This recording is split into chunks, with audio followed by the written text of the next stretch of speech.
Yo, yo, yo, what is going on, Who Dat Nation? We are live on Saints Now by Chat Sports here on Wednesday like we are pretty much every single week. But this week, we're going live a little bit later because we have a very, very special guest joining us. It is none other than the face of the franchise. It is none other than the leader of the Skrmettaverse. It is none other than my guy, James Skrmetta. So everyone type, hey, James, in the comment section. Show him some love. This has been the collab that we've been waiting for all Saints fans they've been asking for. Now we finally deliver it. James, first of all, thank you for joining. Second of all, I got to say you do an excellent job over on your YouTube channel. I'm a big fan of the content you put out, and I have to say it's really, really exciting for me to have a guy that not only am I a fan of, but a guy I'd like to consider a friend here on the program. So, James, thank you so much for tuning in, my man.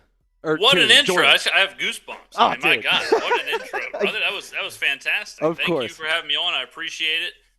Thank you very much. It's going to be a lot of fun. I hope the chat is fired up because I got chat pulled up right now. Oh, yeah. I just voted in the poll. Oh, We're going to be reading chat all night. I'm ready to roll. Heck yeah. Heck yeah. Awesome. Well, guys, get in the comments. We're just going to let the audience continue to build up a little bit. And the conversation has already begun. Like James referenced, we have a live poll up there. So get in the comments. Who will start week one? Will it be Spencer Rattler? Will it be Tyler Shough? And, of course, we want to just say thank you once again to James for joining us. But, James, I just got to get your take on this whole Tyler Shough versus Spencer Rattler conversation. Because, obviously, both players, I think, have a case to be the QB1. So I just got to ask you, where do you think the quarterback battle ends up week one? Who do you think is going to take the snaps week one? Hold on a second. Oh, I'm looking at the poll. Why isn't there a third option for Jake Haener? Oh, What's going on here, chat? Well, we should have put a fourth. What's the deal? What's up with the Jake Haener slander? We also should add Hunter Dekkers to the conversation if we want to. If we want to. Yeah. No, I think right now, this is a controversial yet brave, topic because either way you answer, you're wrong. It's very polarizing. I think right now, I would lean towards Spencer Rattler. I've been kind of pushing this narrative this whole offseason, really, where as I kept hearing about the way that Tyler Shough was being described, I was like, sounds like they're talking about Spencer Rattler. Mm-hmm. It sounds like the same player. And like all this experience and all that. I don't really care what happened at Oregon and Texas Tech. I care what happens in the NFL. Sure. Rattler has actual NFL experience, has about the same arm talent. So I think Rattler is in the driver's seat for this, but I think Shough could absolutely win it. I mean, Shough, if he balls out, I think he could get the job. But right now, I think Rattler will be the week one starter. Yeah, well, and with Spencer Rattler, I do think, like you said, he has the NFL experience, and that is valuable. And for a guy in Kellen Moore, I believe that he isn't going to set up the Saints to fail. He's going to look at this as how are we going to try to win football games this year? Because let's be real, us fans can be honest and be realistic and say it's probably not going to be the best season in the whole wide world that we've ever seen of Saints football. But as a coach and as a player, you still strive for excellence. You still strive for wins and stuff. So, I do agree with you. I think Spencer Rattler might give the Saints week one the better opportunity to win. But, with Tyler Shough, it's not like he's some bum that we have to just disregard as well. Do you think that Tyler Shough will be seeing starting snaps throughout this season at any point? Yeah, I mean, this could go for a while. I think it's crazy to think whoever wins in the offseason and whoever gets the nod week one is just the guy moving forward. I mean, we've seen, even with someone like Bryce Young, it can take 2 years or so development. They can get benched and start and benched and start. So I don't think either of these guys will pull away so dramatically that we don't see either of them. Sure. I mean, I think Rattler could play the first couple of weeks and Shough could come in, vice versa. So, yeah, I mean, if you are a Shough fan and he doesn't get the start, I don't think his career is over by any means. This is unique, though, because, like Kellen Moore, usually in a quarterback battle, you have a guy like Tyler Shough and a guy like Trevor Siemian or Andy Dalton or something where there's not much down the road for them. Like, even if they do start, it's like, okay, maybe 6, 7, 8 games, whatever. But with Shough and Rattler, the down the road is like the main thing. Yeah. I mean, even though Shough is a rookie, he's older than Rattler, so Rattler has a little bit of age behind him as far as an advantage. So I think the future is high for both these guys. I can't think of another example of a quarterback battle that is this intriguing for a team with two. It's like we're playing Madden. Sure. It's like two rookies, two same age, same everything. See who wins out, and then go from there. Yeah, and one conversation that I see a lot of is like the Saints, and it's maybe not conversation, more discourse that I see online. It's like, oh, the Saints have the worst roster in the NFL. The Saints are the worst team. They're number 32 on the power rankings. Their quarterback room is a disaster. And I can understand and I can comprehend why people are saying the Saints are going to be bad because it's no mystery. They're not going to win a Super Bowl this year. But yeah. I think that it's fair to say they have an underrated roster. I think it's fair to also say they have a lot of unknown because of all of the change in the quarterback position, the coaching staff, not just in terms of the head coach, but the entire staff, the philosophy, everything has changed. So we're like ushering in an entire new era of Saints football. And so for the quarterback position specifically, last question I want to ask you there, who do you think is the better quarterback? Like, who do you just want to hit? It's a hard question. It's not fair. But who was your guy that you think right now, like, that's the guy that I personally am a fan of understanding, look, you can change your mind at some point in time?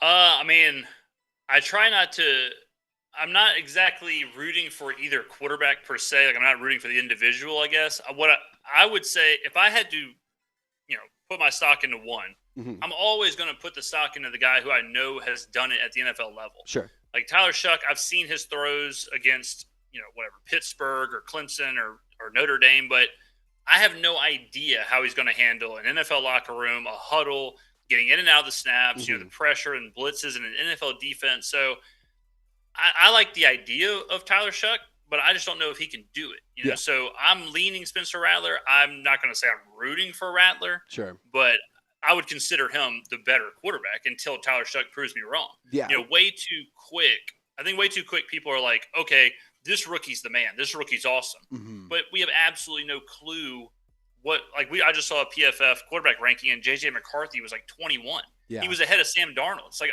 I've never seen him take a snap. Yeah. We just saw Sam Darnold lead a team to 14-3, have a great year.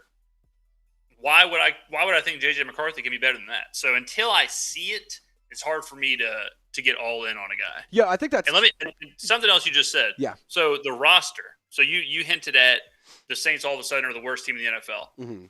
I think we do have an underrated roster, and you said that well because people are not factoring in because they don't really the national media doesn't watch the Saints, doesn't cover the Saints. We know that they're not factoring in who we did not have, and we didn't go get a free agent receiver or draft somebody, but think about the receiver room last year. All right, we have a brand spanking new number 1, number 2, and number 3 wide receiver. Whether they were already on the roster or not, that's the fact of the matter. So we've upgraded at wide receiver 1, 2, 3. We've upgraded at center. We've upgraded at left tackle, right tackle, left guard. We've upgraded at running back if Alvin Kamara plays the entire season. So I think it is a team where you have to be careful. You have to be careful saying this is the worst roster in the NFL because the worst roster in the NFL was last year when we had MVS, Dante Pettis, Jordan Mims, CEH. Yeah, like that was the worst. Kevin roster. Austin Jr. taking meaningful snaps. Stone Cold like, Kevin Austin Jr. Nothing against those guys, but they're practice respect. squad dudes. They're wide receiver 4s and 5s and 6s, but they're having to be wide receivers 2s and 3s. Like it's just not fair. And right. So you're talking about like that. The worst roster in the NFL won 5 games last year. So I just think it's crazy for people to be like, oh, no. This is a 1-win team. This is a 2-win team. This is a 3-win team. Sure. I don't buy into that. Yeah, no, I'm totally with you. And so I want to open up the conversation to the comment section and to the live chat here. Who do you think will start more games for the New Orleans Saints? And James, one of the things you said that I actually really liked was I don't like to pick a guy because it's just too hard to tell. And look, it's easy to kind of sit here and say, well, I like Tyler Shough, or I like Spencer Rattler, or I like Jake Haener, but the reality is, us Saints fans and the guys who cover the Saints, like, it doesn't matter what the name on the back of the jersey says. It really doesn't. What matters is right here in the logo right here, like, that's really what's important is that they're New Orleans Saints quarterbacks. Not a player, but the team. That's what's more important, at least in my personal opinion. I don't know how you feel about that. Yeah, I mean, it's our like, as a fan, it's perfectly fine to have a favorite player, and to root for a guy or whatever, but for what we do, I do think you have to put the team first and just kind of say, okay, whoever Kellen Moore says is the best quarterback, that's who I believe is the best quarterback. Absolutely. I trust Kellen. I trust Kellen with my life. Absolutely. So. Yeah, well, and I actually wanted to kind of get to the coaching conversation here. The chat is blowing up. It's pretty split between Tyler Shough and Spencer Rattler. So, I honestly don't know where this is all going to go. But let's talk the coaching staff, because that's one thing that I want to segue into here. You mentioned the roster is underrated. You mentioned all of the things that have changed. But I think that even more so, you can take away all of those other aspects and you consider the changes at the coaching staff, because the offense and the defense now are more modern. They're also a little bit more fast-paced. They are in a position where they'll cater to the strengths. They're a better offense. So what do you think about the coaching staff hires at this point that we are at in the offseason / preseason process for next year? I love it. Yeah. I mean, if I could build a coaching staff, it'd be who the Saints currently have. I mean, they are football dudes. They are young, innovative. They have great experience. I mean, Kellen Moore just won a Super Bowl. Yeah. Like, the most important thing in the NFL is offense. We have the last year's offensive coordinator of the Super Bowl team. Cool, sweet. All good with me, right? Like, even Brandon Staley, the fact that we have a defensive coordinator who was a head coach, who knows Kellen Moore, who can help him kind of be the head coach. Like, tell him, like, okay, look, this is the interview you got to do. This is the prep you got to do. Here's what a head coach, here's how the meetings are with the refs, like just that kind of stuff. And it really did line up very serendipitous that all these guys are available. Everything happened and we didn't screw up. Because look, say what you want about Mickey Loomis, chat, but Loomis could have took the easy way out. And he could have said, you know what? Okay, Mike McCarthy, cool. Be done with this. I'm not waiting around.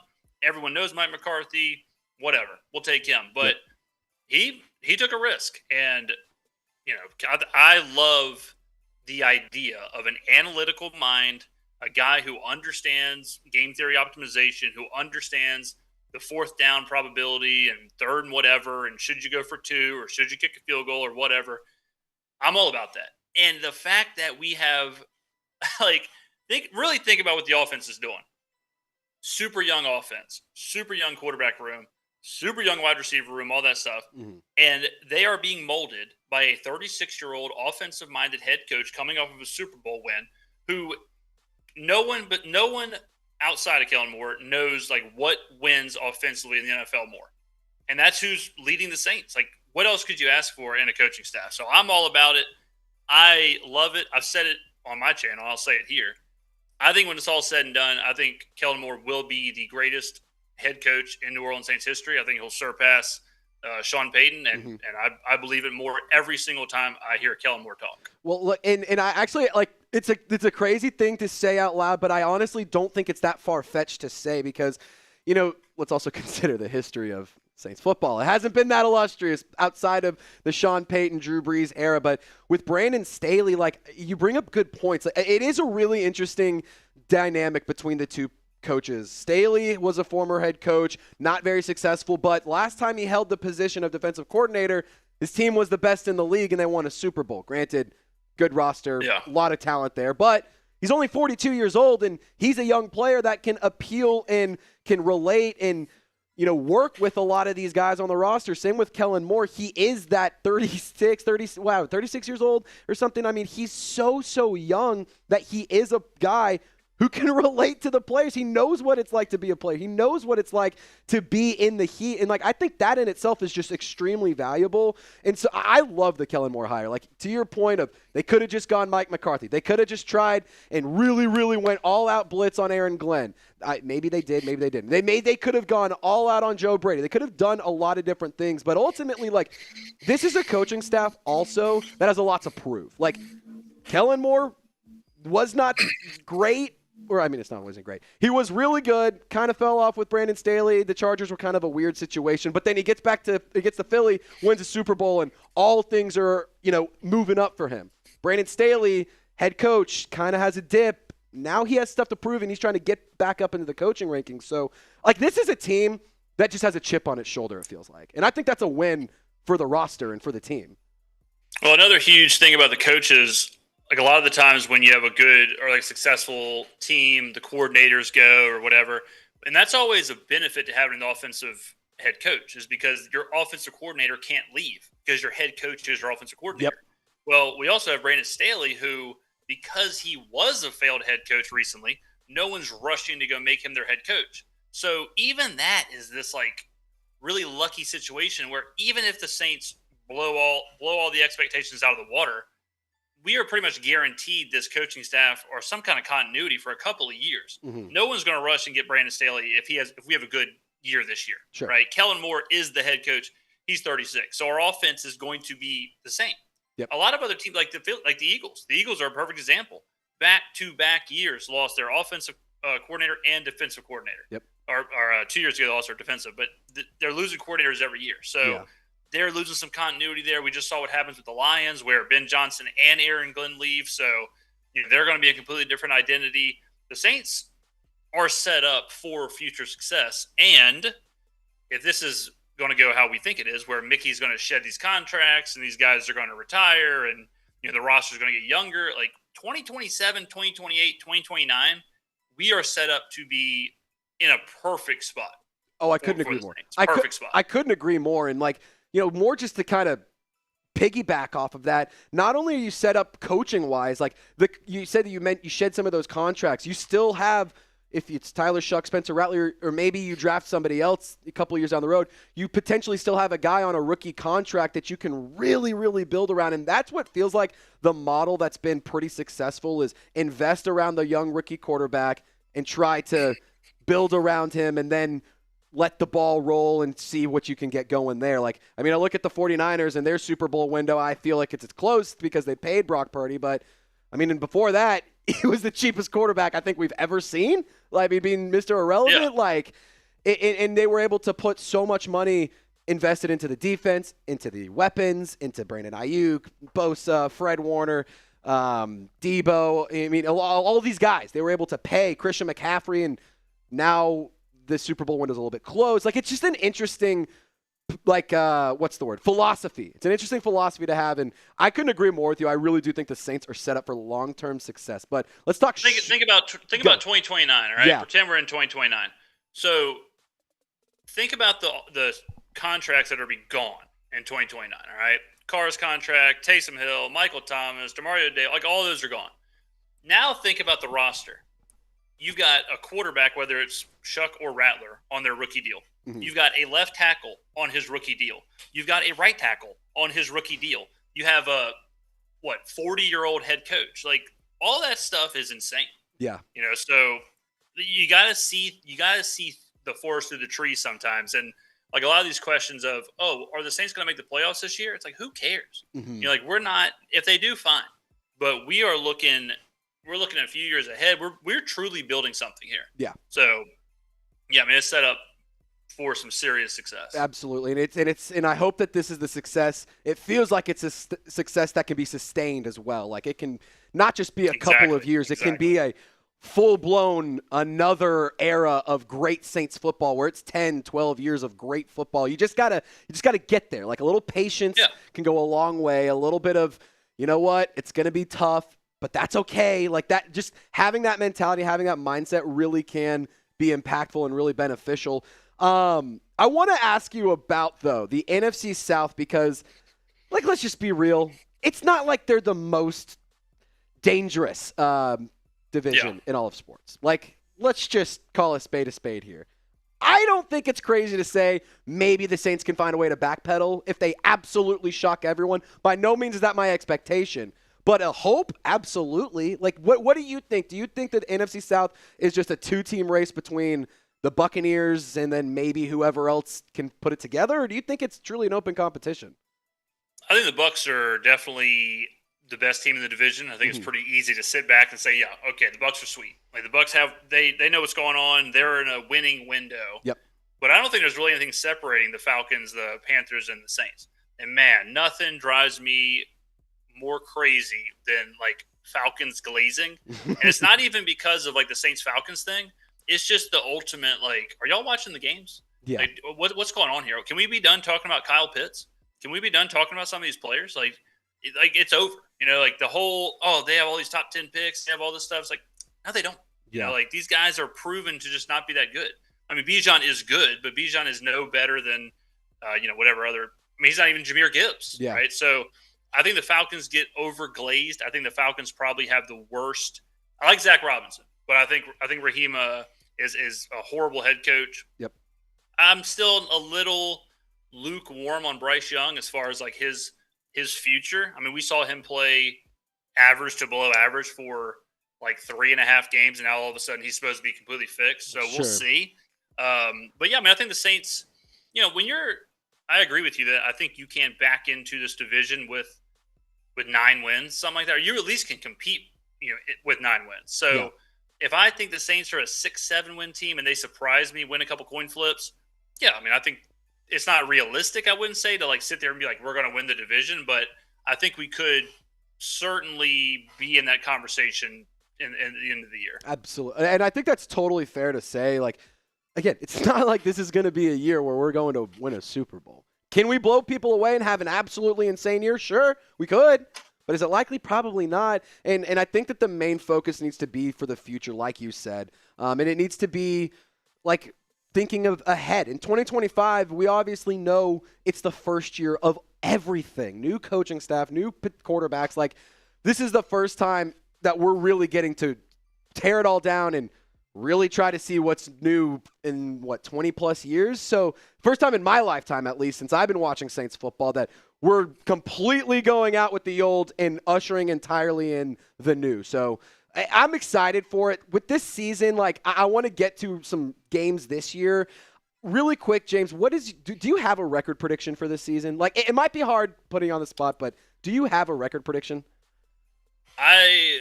So I have a range right now. Fair. I think we need Totally to wait and see we got to wait and see who the quarterbacks are, what everything looks like. But I would say the landing spot is going. I feel comfortable with 6, 7, or 8 wins. Absolutely. Like, if you look at the schedule, I usually think like you split divisional opponents, and then we have a pretty easy schedule. Titans, Patriots. I mean, some of those games where it's like we're right now like 3-point dogs. It's like, I can see that coming a little closer to to a coin flip game, like the Giants. Same thing with them. So I think 6, 7, 8 somewhere in there would be a success. I think 6, 7, 8 would be fine. Yeah. I think anything under 6, like 5 and below, something went wrong. Something didn't take, whether it's Rattler or Shough or Kellen Moore or something's wrong if we go backwards. And then obviously if we go ahead of 8 wins, then we're way ahead of schedule. But I'm pretty comfortable with 6. If I had to pick one, I would say 6 wins, but 6, 7, 8, I'm cool with. Yeah, no, I think I like that. That's kind of where I land, depending on the day. Sometimes I'm feeling overly optimistic, and I'll say 8, 9 wins. Some days I'm like, dude, this team just may win like 3 or 4. But I always find myself usually around 6 or 7 is kind of where I'm seeing it. And like, just going back to the coaching staff, like, I think that alone will give you one more win than you got last year. I mean, you got 5 wins with Darren Rizzi and Dennis Allen as your head coach, a bunch of more quarterback turnover, a beat-up roster. Like, just in terms of the changes made alone, I think that in itself earns you one more win. I mean, look at last year. Like, think about last year, like how bad last year was. Okay, think about how hurt everybody was, how ugly everything was.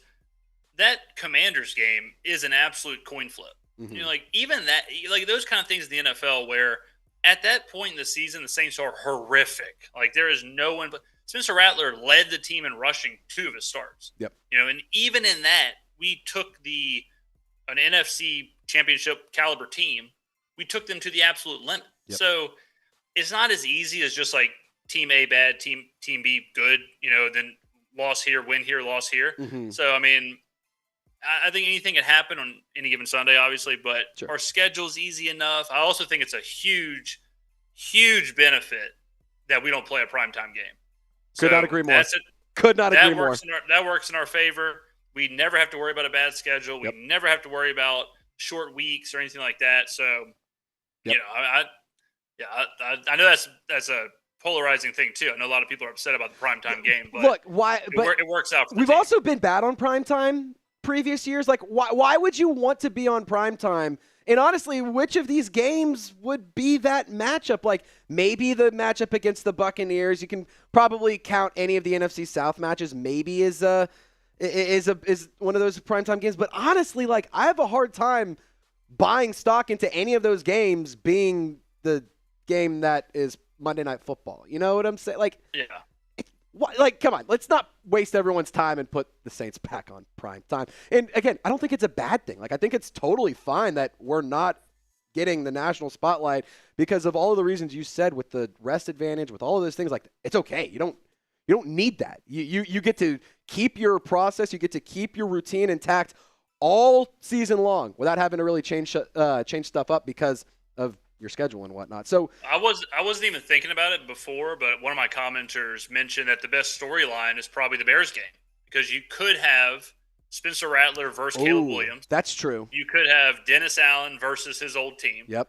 So that, Kellen Moore versus Ben Johnson. So the Bears Saints is, which I would have never even thought about. Because I always think okay, you just put Falcons Saints on primetime, whatever. Sure. But yeah, Saints Bears could be depending on who's starting. Yeah, no, I think that's a great point as well. I want to talk Chris Olave and Alvin Kamara just to kind of round out this conversation. Alvin Kamara, we're going into year 9. Is he going to get 1,000? Is he going to do 1,000 yards this year? Yeah, I think I was just having this conversation today, but I think this is going to be a huge year for Kamara. He was already on pace for 1,000 last year, and now you're giving him a better offensive-minded coach. You're giving him a way better offensive line. So I think, if anybody in chat's a betting connoisseur, be watching for Alvin Kamara's season-long rushing yards prop. Mm-hmm. Last year it was like 650. It was super low. This year will probably be closer to 800, but still, I think Kamara's going to have a huge year because I also think Trevor Penny's going to have a big year at guard. So. Yeah. I think Kamara, I would say out of everything we talked about, if any prediction I'm comfortable in is Alvin Kamara getting over 1,000 yards. I think that's a lock as well. I mean, just knowing the strengths that Alvin Kamara has and understanding that Kellen Moore knows how to tap into and appeal to those strengths to set them up for success is such a big factor for the Saints winning football games next year. Like, I think Alvin Kamara is a massive, massive part of this offense. Same with Taysom Hill. Like, kind of hard to sit here and say he's going to have 1,000 yards when we don't even know when he's going to be back. But I can he's tell gonna you, miss so much. Yeah, he's going to be impactful though when he's back. And I don't think the Saints should be rushing him back. Like, realistically, this might be the last season we get to see of good Taysom Hill football, or maybe great Taysom Hill football, and then maybe there's a slight decline. I don't know. It's just like there's a lot of good talent and there's a lot of good players in the veterans in Alvin Kamara, Taysom Hill on the offensive side of the football. But there's so much excitement in the youth with Devin Neal, with Chris Olave, Rashid Shaheed. I mean, heck, I'll even say having Brandon Cooks back is really, really fun. And Donovan Peoples-Jones, that's an intriguing guy to have on the roster. So, considering the wide receiver group, what do you think we should expect with Chris Olave? Like, do you think he's going to go crazy with all of the additions and all of the change that we've seen offensively? Olave is in an interesting spot because so much depends on who the quarterback is and all that. I do think Kellen is going to want to run the football a lot more. I think Kubiak's offense is much more of like a play action, deep ball kind of thing. But I think Olave's numbers may suffer because of Kellen Moore's scheme, but if Olave can stay healthy, I think he's a stud for sure. Yep. So it's all about with him is health. I will say if Rattler is the starter, he is going to get a ton of volume. Yeah. Because Rattler loves Olave, talks about it all the time, talks about how he's got to get him the ball. I think Rattler knows enough, like, hey, I got to get my ball to the best players. So if Rattler's the guy, I think Olave would have an enormous year just volume-wise. Mm-hmm. But, I think Olave is a legit – last year I was making the argument that he's a top 15 quarterback or a wide receiver. But, yeah, him getting hurt, you never know how that is the next year. Sure. But I think Olave's a stud. I do have a follow-up question to your question. Hit me. The hell were you talking about Bub Means having over 1,000 yards on social media today? What's going on here? Explain yourself. Hey, it's a hot take for a reason. So, brother, long story short, I couldn't believe I was driving. I had to pull over. Let me explain here. Let me explain. I thought you got hacked. Let me explain. You can see I'm getting red because I feel the heat coming on. Jesus. Let me explain here. So for what it's worth, if you guys don't know, I tweeted out hot take: Bub Means will have over 1,000 receiving yards. If you disagree, explain why. If you agree, explain why. I'm gonna say I think it could happen. Because I think Bub Means could be a very highly featured part of the offense. And the Saints, obviously, it's no mystery they're missing that big-bodied X wide receiver. So if Bub Means, this is a big if Bub Means can live up to the bill and he can exceed expectations, he can take over as that X receiver, I think he could be an excellent complement to Chris Olave based on the skill set. Like, I think that's what's missing on this offense is that X receiver. And does that mean you need to go and trade for somebody right now? No, I think that's actually a player that will come into the roster in the future. But I do think with Bub Means, he could possibly be that guy. And he could be the person who that X receiver role will go to. When you look at the size profiles and you look at the athleticism coming out of college, him and Michael Thomas, I'm not saying they're the same player, very similar relative athletic scores, very similar size profiles. So I think the role could be similar. Not the player, not the production, not all of that. You're not going to get 180-plus catches. But I think you could see the role of Michael Thomas finally be filled in by a player like Bub Means. So maybe, just maybe, I know it's a hot take. I know it's ridiculous. Did I fire some people up? Probably. But, it's what we do. I mean, Bub Means had 9 catches last year. He had 9 more catches than I did. I was sitting in the stands 14 Crown and sodas deep. Hey, I'm rooting for him, though. If he does, that's a hell of a call by you. Dude, I understand that it's probably not going to happen. I know that I'm probably going to get flamed here. Freezing Cold Takes has already bookmarked my tweet. I guarantee it. That being said, it's all right. We can have some fun, right? We can have a little bit of fun. Bub Means should send you a jersey or something after seeing that. I know, he had to get the notification. Was like, whoa. Hey, dude, yeah, no. Well, I posted it. Funny enough, I posted it on Instagram, and then it was a picture of him at OTAs, and he reposted it on his story, but without the caption. I'm like, damn it, did you see what I said, though? I said something crazy, awesome about you. I hope you saw it, Bub. No, he was looking vascular. Yeah, yeah. I think Bub, I mean, I would assume he's seen it by now. So yeah, well, and look, again, could it happen? Probably not, but it's fun to talk about, and it's one of those things, I just overly optimistic. Why not? Yeah, have let a it little rip, fun? bro. Yeah, let yeah. It rip. No, it's all good, and it's one of those things too. Maybe we do see Keenan Allen come in. Maybe we do see an Amari Cooper come in. Maybe there is an addition to the wide receiver group. But for as of now, I personally think the X receiver role will go to Bub Means, just in terms of the role. Not saying he's Michael Thomas, not saying he's Marcus Colston, none of that. Just the role in itself of lining up in the X, being the physical guy that operates over the middle. That's just how I feel things could go. But we're going to get into the audience interaction part here in just a few minutes. But I want you guys to hit the sub button right now. Saints Now, we're been putting out a lot more content recently. Turn on the notifications. I'll tell you what, not just subscribe to Saints Now, go subscribe to my guy, James Skrmetta. The link to his to his YouTube channel will be in the comments and description of this video. So I highly encourage you, go check out his work. He does awesome stuff. So guys, without further ado, we're going to get into a mailbag here in just a moment. Wow. Whenever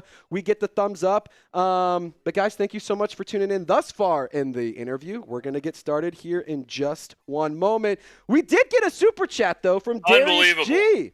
Darius G sent a $20 super chat. Jeez. Shout out to Darius. Flex, man. $20. You got one question? Okay, so I need y'all to get some questions in. Use hashtag Saints or send in a super chat like Darius G. So for explanation purposes, our software doesn't pull questions from the live chat unless you include hashtag Saints. So if you have Jaden, I know you know what to do. Queen Courtney, I know you know what to do. Dustin, Addison, I know y'all are very familiar with how this works. So I just want to take a quick second. Let us get some more questions in there. I probably should have asked for some of those before we started those. So that's on me. That's my fault. But all right. Okay.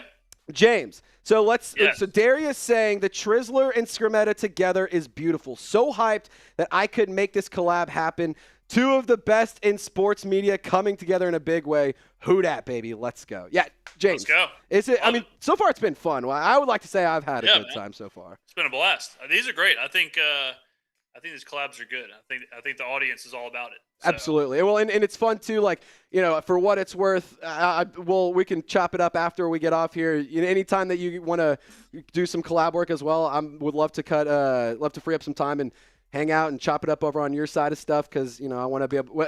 Not only do I like having people on, I like to go and join and talk and stuff as well. So just wanted to take a quick second and say thank you again, man. This has been a lot of fun so far. So I'm happy to return the favor for what it's worth. All right.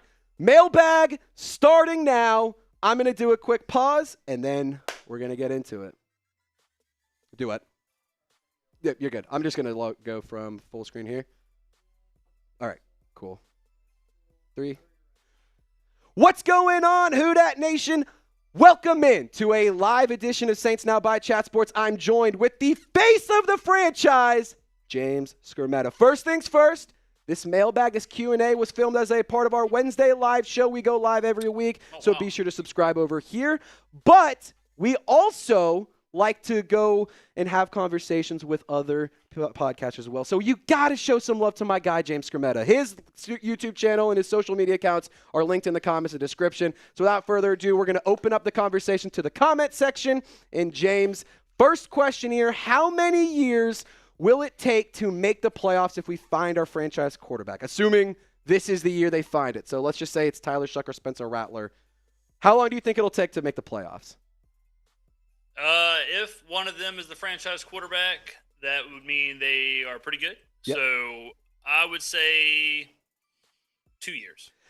That's where I think 2027 is my sweet spot. I think that I think 2 seasons. Yep. Feel pretty confident in that, especially if they're good. You know, if they maybe not as good as like C.J. Stroud or Jaden Daniels was their rookie year, but sure. If they're good, then yeah, I mean the team is set up, the team is competitive.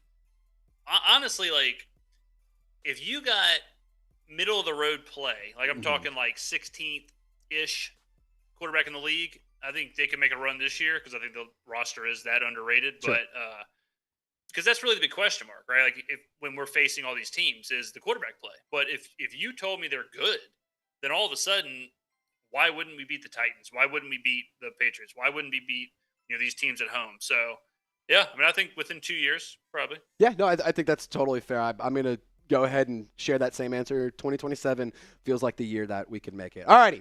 So this is one that I've actually been asked a handful of times. Big body wide receiver usage is something that Juwan Johnson could potentially do in Kellen Moore's offense. What do you think? One question I've been asked is, can Juwan Johnson just switch back over to wide receiver? Like, what is your thoughts in regards to Juwan Johnson this year in terms of expectations, everything? Yeah, so I agree. I think the big body receiver thing is kind of getting overplayed a little bit. Mm-hmm. Like, just, you look at other wide receiver rooms in the NFL, they all don't like. It's not as common, I think, as people are making it out to be. And if Juwan Johnson is that, then we're good. Like we don't need a big body wide receiver. So I absolutely think Juwan Johnson could do it. I think he will. Mm-hmm. I think his contract also kind of says that. I think his contract says they have something else in the works than him just being a tried and true tight end. So yeah. I think Kellen's innovative enough too.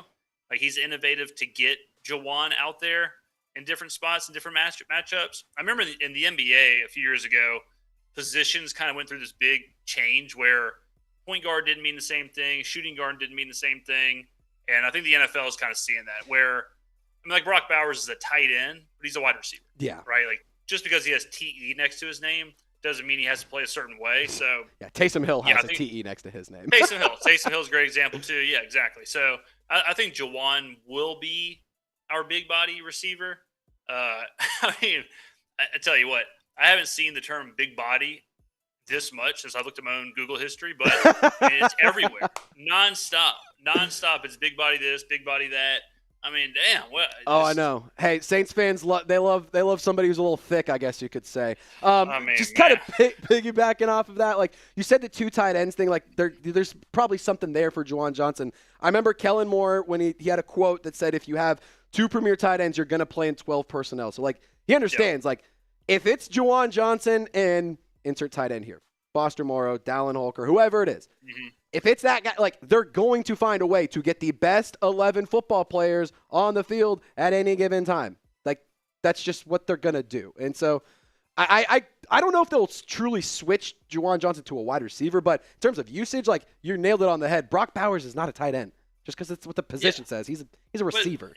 But you just kind of said it. Like the whole idea of like, is he going to truly switch to tight ends? What does that even mean? Like in fantasy football, like change the position? Yeah. Like, if he's actually away from the line of scrimmage, I consider him a wide receiver. Mm-hmm. So even if he doesn't formally switch his position, I think he'll be utilized more as what we would call a wide receiver than just a tried and true tight end. Yeah, I could not agree more with you, man. U.S. champ, just wanted to show a little bit of love. 2 legends on 1 live. Y'all are the best at what you do. James, do you want to really quickly tell them where they can find you for a little bit more? I wanted to, before we get further along, want to quickly plug your channels, plug your socials and stuff. If you would like, feel free to, my man. Yeah, man, get in there. YouTube's where you can find almost all my I guess all my content. But if you just the links in the description. We do at least 2 videos a day, usually noon-ish and 6 p.m.-ish. Social medias should all be down in the description too. But yeah, Twitter, Instagram, constantly tweeting during games and all that.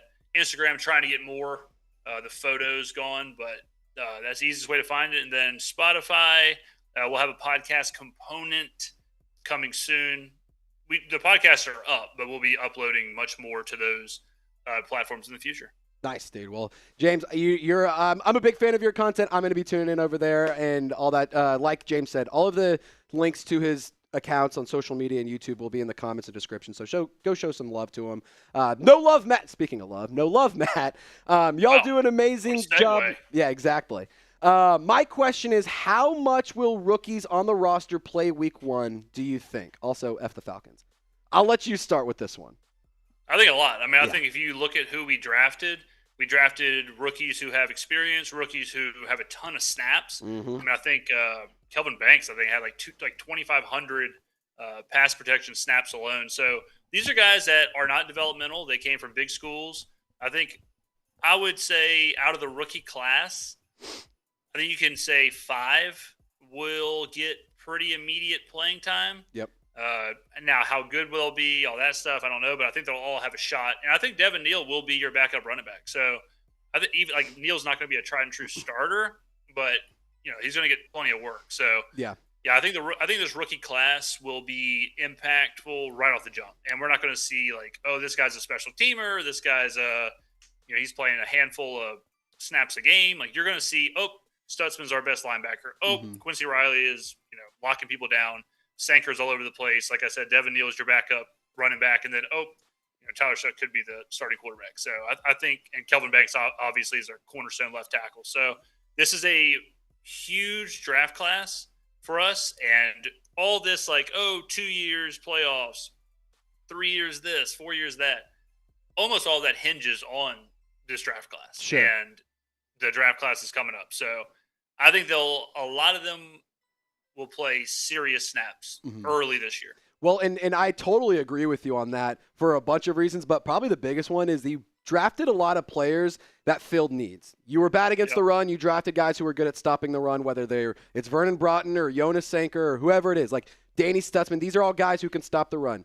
You needed somebody to shore up the left tackle position. You got somebody at the left tackle position. Like you added players who, like you said, have a ton of experience that are not developmental players. They come from big schools and they're ready to play. So I think that you will see a lot of rookies get a lot of run, especially throughout this season, and just understanding like that's the best way to get experience and is real life reps, not reps at practice. That's the best way to learn is getting on the field and making some mistakes and making some big plays, as crazy as that sounds, Yeah. All right. I think even like Stutsman. Stutsman's the guy who we talked about. Like, are you rooting for Rattler? Are you rooting for Shough? Like, I love Stutsman. Me too. Stutsman's awesome. Me too, dude. I think he is so awesome. And you talk about underrated. Like, if you look at RAS score, he had the same RAS score as like Jod Campbell. I mean, he is an athletic freak. Is a proven player at Oklahoma. He is an animal. So I think Stutsman's one of those guys who, off the bat, we're all like, whoa, who is this guy? Yeah, and I think he immediately can challenge Pete Werner, not to be like the starter right away, but to play alongside him, to play for reps when Pete Werner's off the field. And, eventually they could potentially be like, well, Danny Stutsman's our guy now. Like that's the guy that we want to roll with. We love you, Pete. Thanks for everything, but Danny Stutsman's the guy. So, this just goes back to the conversation we had of they're set up for long-term success and sustained success. I'm just really excited about the future moving forward. Let's talk free agency.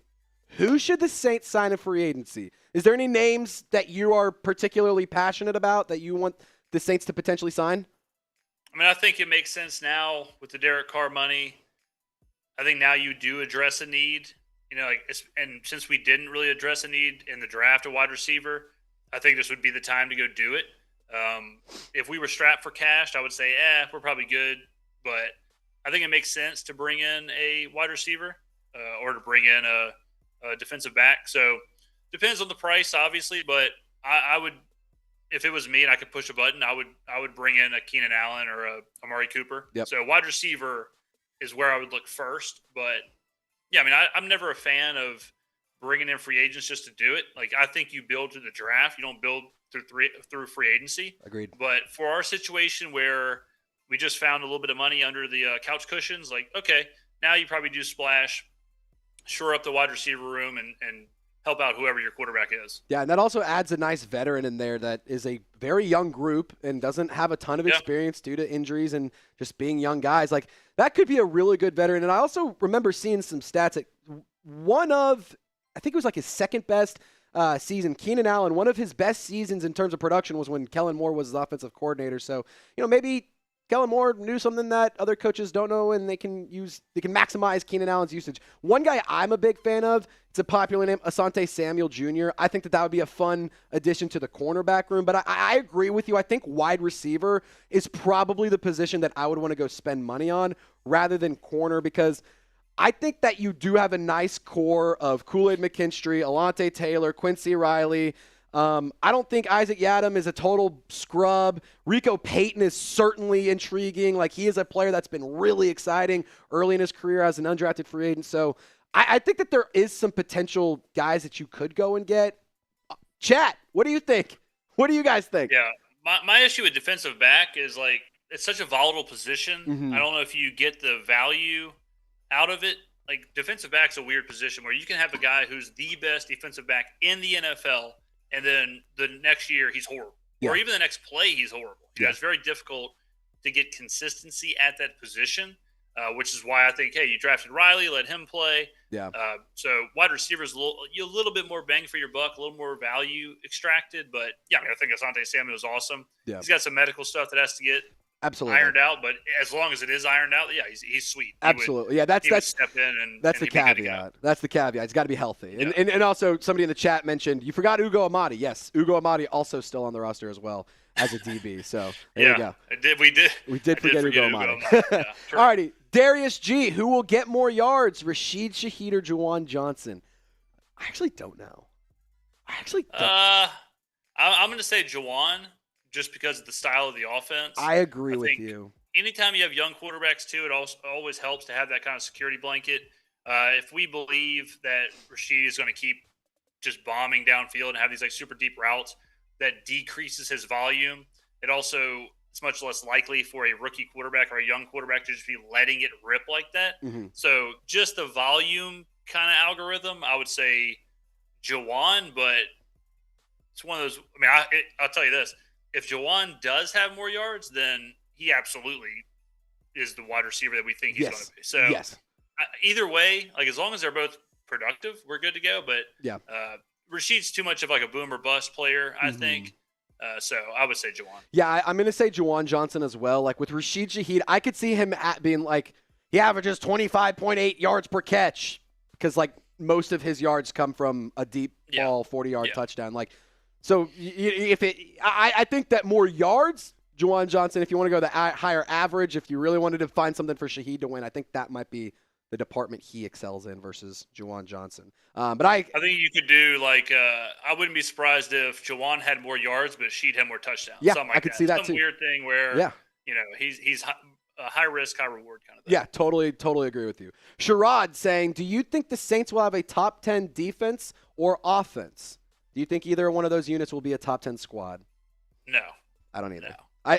I think, like, 15 range is really where you're shooting. Just get back in the top half of the league. That's really what you should be shooting for. I mean, of course, it would be nice to have a top 10 team, but I mean, like, it also depends on what metric you're talking about. Like, let me just pull up DVOA real quick, just kind of give you an idea, Sherrod, of what teams we're talking about there.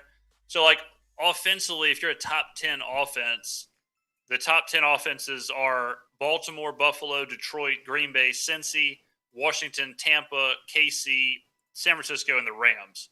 So we'd be in that conversation of, like, the Rams, the Cardinals, Chargers, Philadelphia. that's where we'd have to be as far as like production last year. So I don't think we get there, but also it's like, do you need to be? Does it matter? The stat I would say to track this year is YPP. So you want to see our yards per play dramatically increase and be higher than average. As long as our YPP is higher than average, then we're on the right track. So I wouldn't get too bogged down like the top 10 stuff.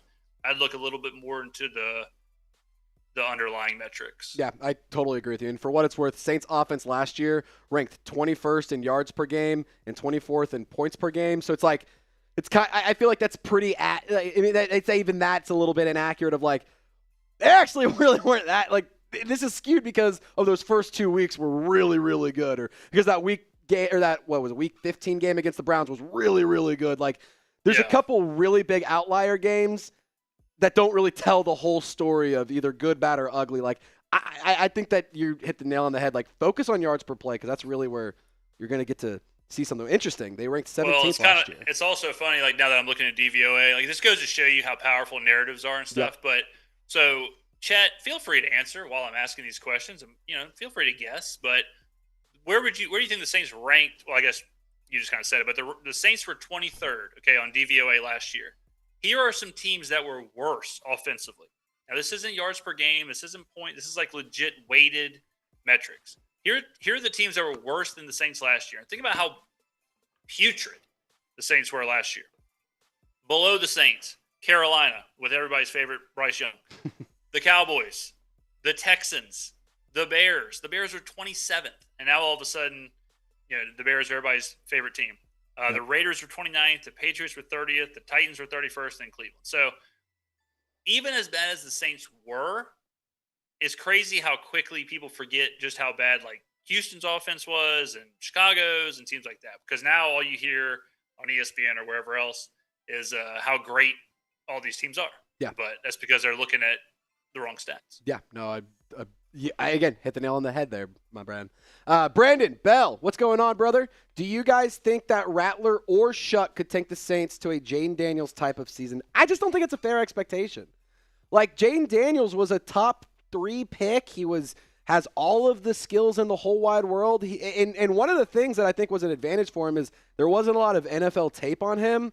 So, like, I could see Jayden Daniels taking a little bit of a step back in year 2. I'm not going to say total, like, it's going to be an absolute bomb, but, like, I'm not going to sit here and try to ask for Rattler or Shough to have a Jayden Daniels type season. I think it's just unfair. Yeah, I mean, I think, again, it's like, what's your metric? Is your metric the NFC title game? Is your metric the stats? Is it because obviously they're not going to run like Daniels did? Mm-hmm. Daniels did, what I will say is similar, is that Daniels fell into a spot with a really, really good offensive-minded coach who understood the new NFL. So, like, Washington last year, if you remember, was really, really good on fourth down. They would go for it on fourth down every chance they could. And they had these, like, crazy, like, 15, 16, 17-play drives. But they were only able to do that because they believed in the analytics and they believed and they understood the game theory. If Mike McCarthy was coaching the Commanders last year, they're punting on all those fourth downs. Yep. If Aaron Glenn was coaching the Commanders last year, they're punting on all those fourth downs. So Kellen Moore kind of does give, whether it's Shough or Rattler, does give them that where they are in a good system. They are in a good spot to succeed. I think it's Daniels. Like, I agree with Trey. Daniels is nuts to be like, oh yeah, he'll just be the next Jayden Daniels, the next CJ Stroud. Their rookie years were crazy, but as a whole, I think the Saints offense could surprise teams because of how good Kellen Moore is and also how good our offensive line could be and things like that. So the independent comparison, like the individual, probably not, but overall surprise, I think the Saints could surprise a lot of people. Yeah, and I think that's really like you keep saying, that's the metric you're looking for. That's what you're trying to – it's not are we winning the NFC Championship? It's not did we get – 13 wins. It's not did he throw for 4,000 yards and rush for like that's not what we're looking for.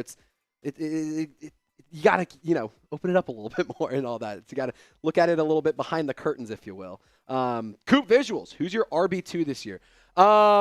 James, I actually agree with you. I think Devin Neal will be the RB2. Kendre Miller will take the back seat, but I don't think this is doom and gloom for Kendre. Like, I mean, and I say this, Alvin Kamara's not getting any younger, but he's only getting better. At some point in the next 30 years, he'll retire. So you'll need a backup running back after he's gone. And I think that's really where things can kind of progress with the offense is Devin Neal eventually takes over as your bell cow back or your go-to guy, whereas Kendre Miller comes in and is really good situationally. Like, what are your thoughts in terms of running back 2 and the future of the running back position? Yeah, I've been kind of down on Kendra. I was pretty down on him last year. I thought a lot of – I mean, I think his highest – someone can check me in chat, but I'm pretty sure his highest rushing yards a game was like 40-something. You know, like he was good in spurts, sure, but his big problem last year from what we heard was that he had a hard time picking up the playbook and just kind of understanding assignments. So it's hard for me to believe that he's going to just fix all that, and that's all going to be fine while he's learning a completely new offense. So I think Devin Neal getting a fresh start helps him out. Like the fact that everyone's learning the same thing at the same time. Neal can just come in. I think he's obviously the younger back.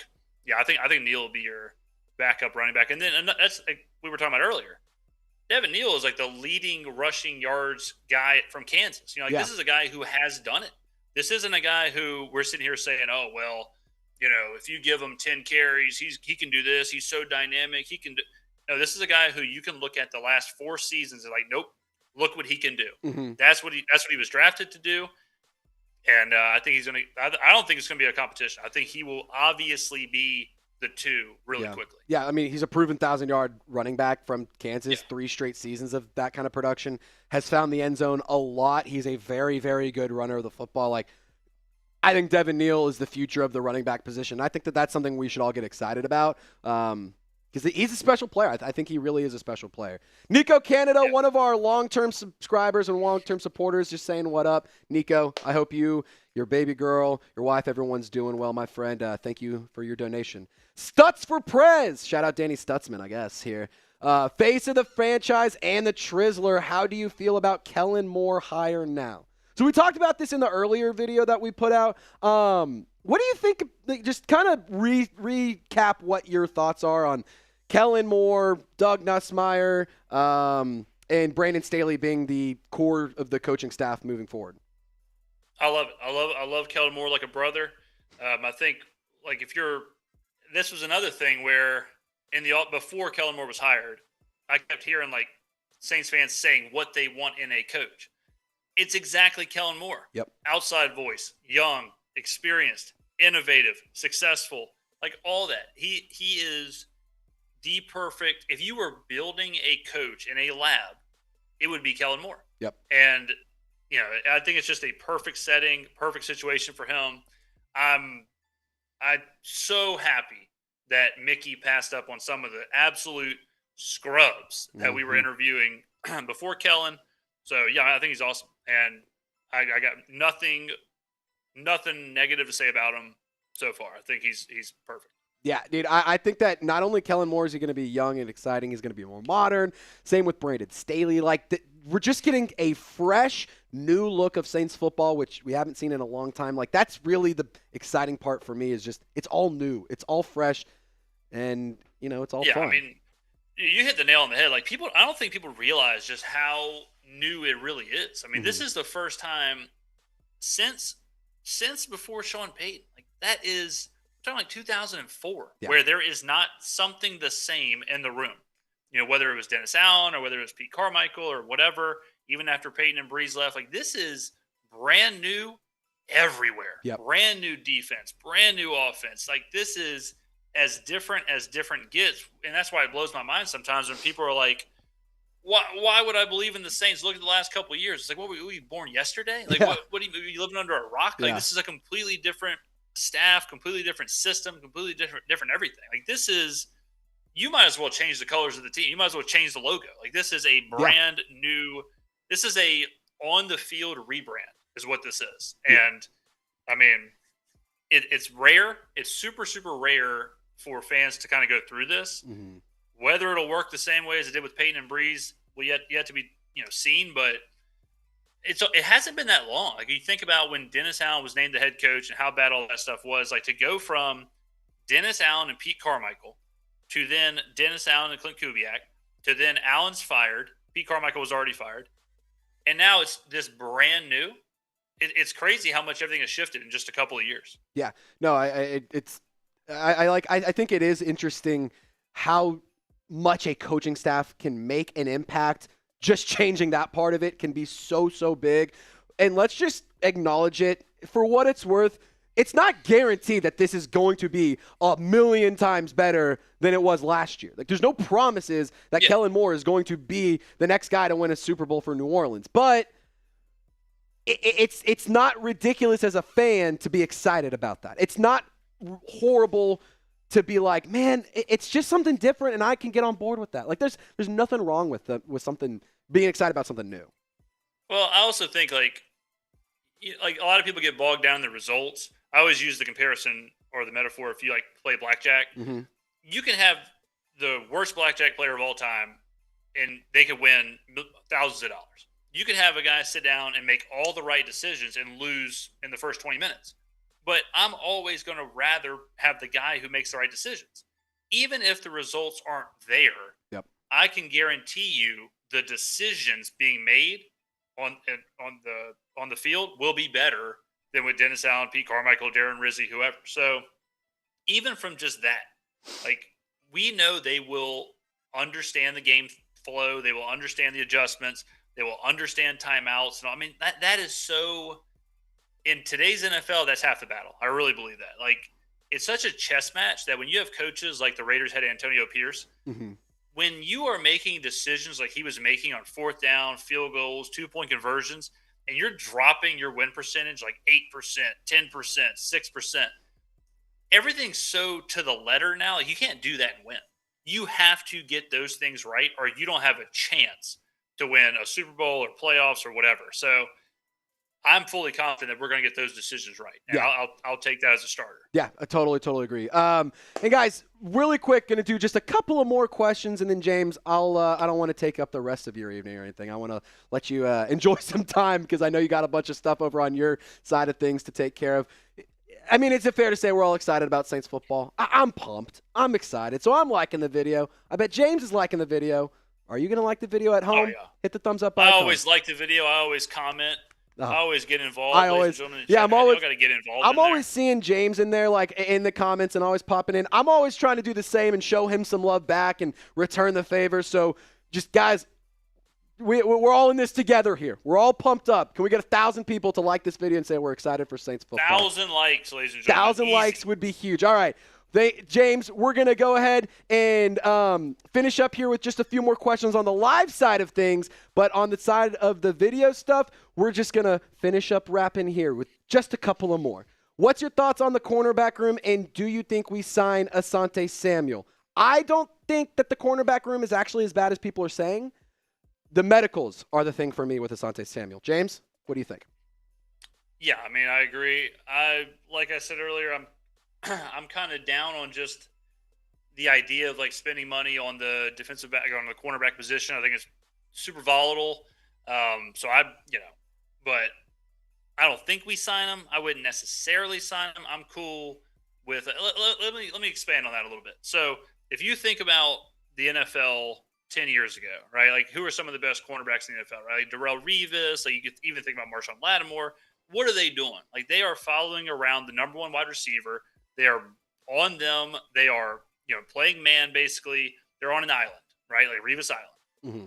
That doesn't really happen anymore. Like, now it's all this zone. It's all this, like, soft shell. So your cornerbacks are being asked to do way less. So the value you're getting is not there if they're asked to play in this kind of soft zone or the game has shifted a little bit, right? So it's not like the position is just different. A lot of them get rotated out. A lot of them don't play every snap. I mean, we've seen the last couple of years, it's like, why isn't Marshawn Lattimore on blank wide receiver? Why isn't, whoever your favorite cornerback is on whatever wide receiver? It's just not the same game. Defense is it's evolving a little bit. That's why I think the value is dropped. Now, that's not to say Asante's not good. Sure. But I think if you're going to spend the money, you just probably do it somewhere else. I totally agree with you. Mr. Filmer, and then we're going to get to one more question. Are there noticeable differences in pre-snap motion, formations, or tempo under Doug Nussmeier compared to Clint Kubiak's previous system? First of all, yes is the answer. Secondly, it'll be Kellen Moore's offense because he'll be the play caller. Obviously, Nussmeier is the offensive coordinator, but this will be the offense ran by Kellen Moore. James, you know ball like nobody's business. I want you to give me your full answer here. I know I just stole it, but you're a ball knower. I was going to say the same thing. Okay. I was going to say spoiler alert. Like, my bad, man. Doug Nussmeier's not going to call a single play. Yep. Like Kellen Moore will call all the plays. There will be the tempo. I think will be faster. We've heard a lot about tempo this offseason so far. I think Kellen's going to play with pace. I also think we're going to have a little bit more like RPO stuff like that than Kubiak had. Yep. But I think Kubiak was awesome. I think Kubiak should get his flowers. I think he'll be good in Seattle. Mm-hmm. He was a great hire. Yeah. He was just in a horrible situation. But I think you'll see some differences. But like I said, Kubiak which also this like explains why they drafted how they drafted. But Kubiak's offense is, you run the ball, you do play action, you take deep shots. And they went and got Jalen Milroe, who's got like the best deep ball in the draft class, right? So it shows you what they're trying to do over there as well. But yeah, I think tempo and pace will be the big difference. No, I totally agree with you. I also think with the Saints offense, you should see more physicality. You should see just like a smarter football IQ just in terms of setting up in plays for the players that are good. Like you're going to set these guys up to succeed, if that makes sense. Yeah, cool. Let's go to the last question here. Who dat Darius? What do y'all think is the weakest position group on the Saints right now? I'll let you go first because I don't want to steal your answer again. The weakest position group. Let's see. Gotta be probably still interior defensive line. I think there's still too much unknown with like our run stopping. I think you're pretty good everywhere else. I mean, obviously we could say quarterback because it's just so, like the unknown is there. Mm-hmm. Offensively, I feel pretty good. Defensively, feel pretty good about safety. Feel pretty good about the defensive back room. Yep. Feel great about linebackers. Great about the edge rushers. Yep. Yeah, I guess our any kind of interior run stopping, I think is still our weakness. Mm-hmm. So that's where I would go with that one. I think my interior weakness, or for my offensive weakness, I'm going to say the interior offensive line, excluding Eric McCoy. I think realistically that left guard spot with Trevor Penning, just because we don't know what it's going to look like. This is another new position for a player that is the definition of a developmental piece. But if he can put it all together, the offensive line unit, I think will be more of a strength than anything. Defensively, I'm with you. I feel confident in the DBs. I feel confident. The linebackers, I love the linebacker group. Yeah, they're awesome. Our edge is awesome, too. Yeah. I think our edge rushers are really underrated, too. Yeah, and not to mention, like we talked coaching staff, we talked about the defense and everything. Last point I want to make here, the defensive coaching staff is just so much better, and I love the Bo Davis hire at the defensive line. I love modernizing the edge rusher position, and you get Isaiah Foskey with his hand not in the dirt. You can let Chase Young be a stand-up pass rusher and show off the athleticism, which is a huge factor of his game. Like, I think that this is a team that's set up for long-term success, just like you've said. But weakest position group, I'm going to go interior offensive line with Trevor Penning, and then I'm going to go run-stopping defense as well. I'm gonna just double down with you on that one. But I think speaking of Chase Young, I just saw an article talking about some like win rates and stuff like that from the edge rushers, and Chase Young was 9th last year in the NFL. So even though he didn't have the sack numbers, I think he played much better than people give him credit for. Yeah. So the pressures were there. It's just time to turn pressures to production. That's just my big thing is let's get the pressures into production and everyone's happy, right?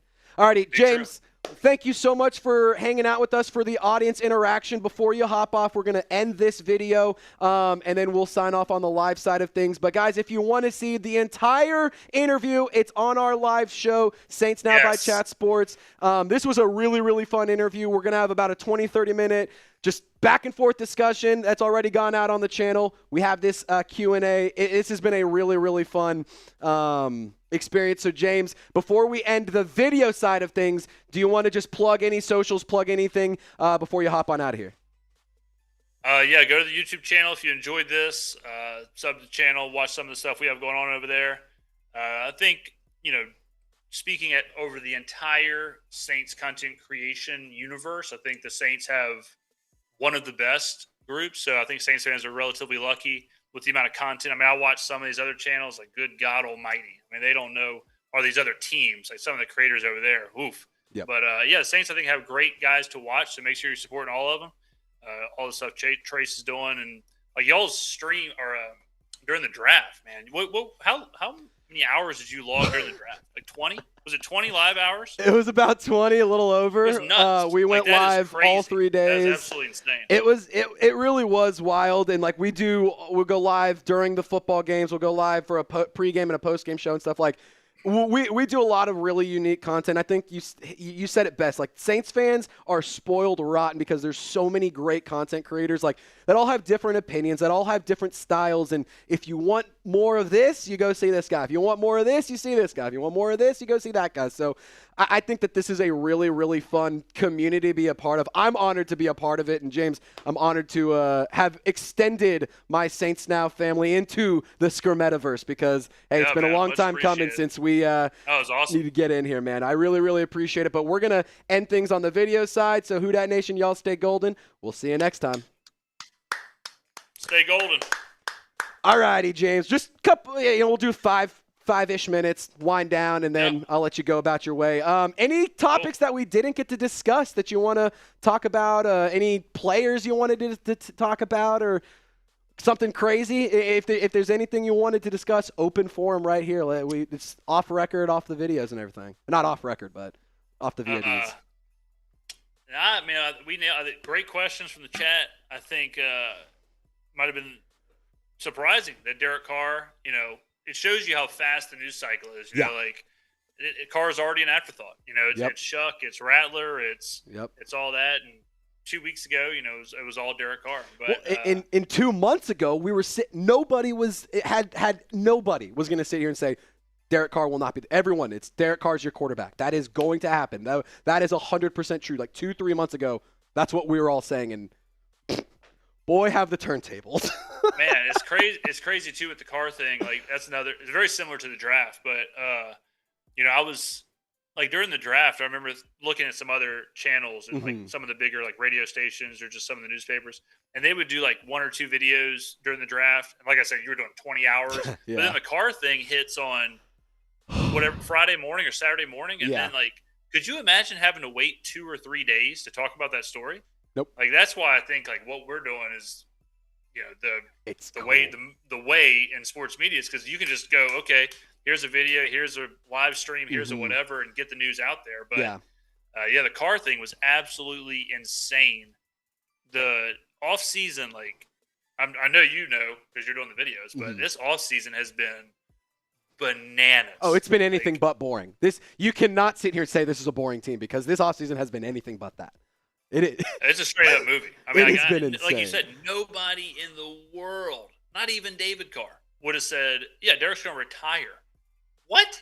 He's just going to flat out retire? I thought he was going to get traded to Pittsburgh. Yeah, I would have picked 1,000 things before. I would have been, he's cut, he's traded, he decides to sit out for the first half of the season. Like, I figured this really would be like a massive, massive headache, and this would be nothing but grinding gears in the wrong direction of like, it would not be a smooth operation. But not unfortunately, very fortunately, it's happening in Atlanta with Kirk Cousins because that's absolutely hilarious. At least our old retired or old injury-prone quarterback just straight up retired and was like, I'm done. I'm out of here.